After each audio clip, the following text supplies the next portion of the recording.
بسم اللہ الرحمن الرحیم۔ السلام علیکم ورحمۃ اللہ وبرکاتہ۔ میرے محترم ناظرین و سامعین، آج کا میرا روحانی وظیفہ ہے بدہضمی کا روحانی علاج۔ میرے پیارے دوستو، اگر کسی بندے کو بدہضمی کی شکایت ہے، یعنی کھانا وغیرہ اس کا ہضم نہیں ہوتا، وہ بندہ قرآن کریم فرقان حمید کی 2 آیات کریمہ پڑھ کر اپنے ہاتھ پر دم کر کے اسے اپنے پیٹ پر پھیرے۔ اور دوسری بات یہ ہے، ان آیت کریمہ کو پڑھ کے کھانا وغیرہ کو دم کر کے کھایا کرے۔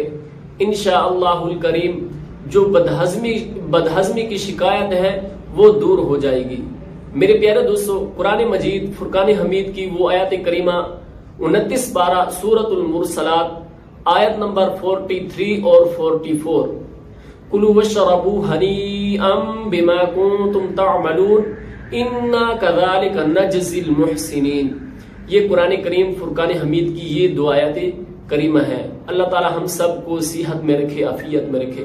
میرے پیارے دوستو، ایسی ویڈیوز دیکھنے کے لیے ہماری اس ویڈیو کو لائک کیجئے اور چینل کو سبسکرائب کر کے بیل کے نوٹیفیکیشن کو آل پر کر دیجئے تاکہ ہر آنے والی نئی ویڈیو آپ تک پہنچ سکے۔ میرے پیارے دوستو، اپنی دعاؤں میں یاد رکھیے گا۔ جزاک اللہ خیرہ۔